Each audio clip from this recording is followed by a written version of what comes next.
शुरू करें। दोस्तों, अगर आपको याद हो तो कुछ दिनों पहले हमने भाजपा में नवनिर्वाचित या नई तरीके से अपॉइंटेड नेता सदन इंद्रजीत शेरावत के बारे में एक प्रेस कॉन्फ्रेंस की थी और हमने बताया था कि किस तरीके से इंद्रजीत शेरावत जो हैं,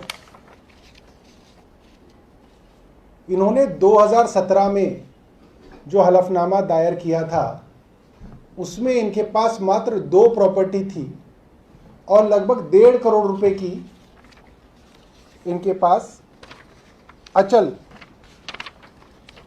और चल संपत्ति मिलाकर ये था करीब 1.5 करोड़ रुपया और 2 इनके पास संपत्ति थी जो इनके एफिडेविट के अंदर थी। L128 महिपालपुर और बसंत कुंज में इनके पास एक फ्लैट था। इन्हीं के द्वारा 2019-20 में जो एफिडेविट जो इन्होंने एमसीडी में दायर किया, जिसमें सब पार्षदों को अपने बारे में, अपनी संपत्ति के बारे में बताना होता है, उसमें इन्होंने 7 प्रॉपर्टीज़ के बारे में बताया। तो इनकी प्रॉपर्टीज़ जो है मात्र 2-2.5 साल के अंदर लगभग 3 गुना हो गई और इनके पास जो 1.5 करोड़ रुपया था वो बढ़ के करीब 2.5 करोड़ रुपया जो है वो इनके पास हो गया। ये हमने पिछली बार बताया था कि इनके पास 1,24,40,315 रुपए थे जो बढ़कर 2,58,30,280 हो गए। उस प्रेस कॉन्फ्रेंस के बाद हमारे पास कुछ लोगों ने इनके बारे में और भी जानकारियां भेजी हैं और मैंने तब भी कहा था कि इनके बारे में और भी हमारे पास जानकारियां हैं जो आगे जो है हम आपसे साझा करेंगे। पार्षद बनने के बाद महिपालपुर में एक बड़ा होटल बन रहा है जो इनका है और जब वो होटल बनना शुरू हुआ तो बाकायदा एमसीडी कमिश्नर को इसकी शिकायत दी गई, एमसीडी के एक्सीएन को इसकी शिकायत दी गई, यहाँ तक कि फोटोज़ के साथ जो है भेजा गया कि इस तरीके से अनऑथराइज कंस्ट्रक्शन चल रहा है।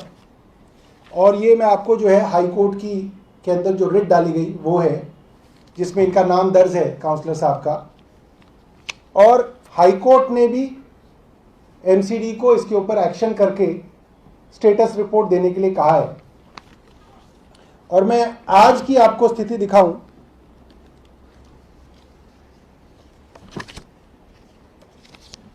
तो ये होटल जो है बन के तैयार है।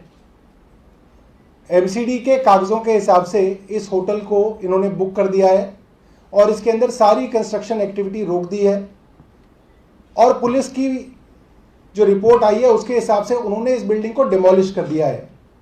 और ये इंद्रजीत शेरावत जी का होटल है,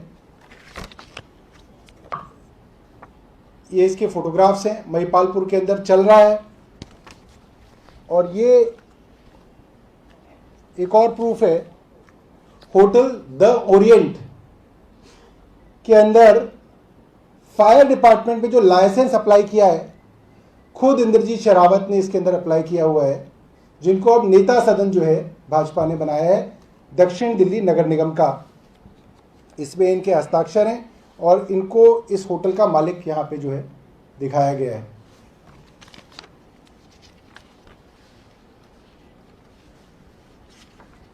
एमसीडी से आरटीआई से जानकारी मांगी गई तो एमसीडी ने आरटीआई के अंदर जानकारी दी है कि इस होटल को कोई भी लाइसेंस नहीं दिया गया, फायर का कोई लाइसेंस नहीं दिया गया।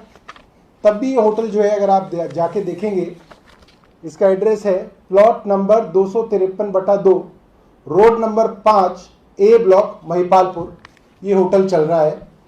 और इसके बिल्कुल साथ में इनके भाई का इतना ही बड़ा होटल इसी तरीके से अनऑथराइज कंस्ट्रक्शन करके बनाया गया और वो भी चल रहा है। और ये सब तब है जब इस होटल की अनऑथराइज कंस्ट्रक्शन के बारे में पुलिस को, एमसीडी कमिश्नर को इत्तला दी गई है और ये करीब करीब 20 करोड़ रुपए की संपत्ति है। हम पूछना चाहेंगे कि इंद्रजीत शेरावत ने जब चुनाव लड़ते समय अपना एफिडेविट दिया है तो उसमें ना तो इस होटल का जिक्र है, ना इस होटल की प्रॉपर्टी का जिक्र है। तो ये करीब 20 करोड़ रुपए की जो संपत्ति है ये कहां से अर्जित की गई है।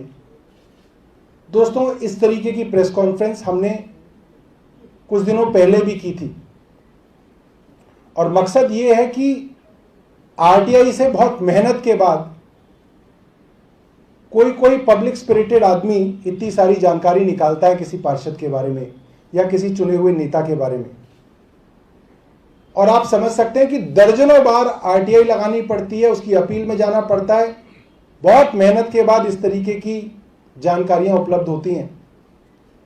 तो मेरी अखबार वाले मित्रों से और टीवी के मित्रों से ये गुजारिश रहेगी कि इस खबर को आप प्राथमिकता से छापें ताकि इस तरीके की चीजों पर रोक लग सके।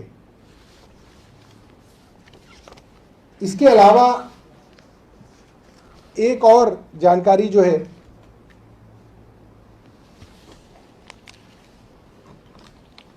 मैं आपके साथ साझा करना चाहता हूं।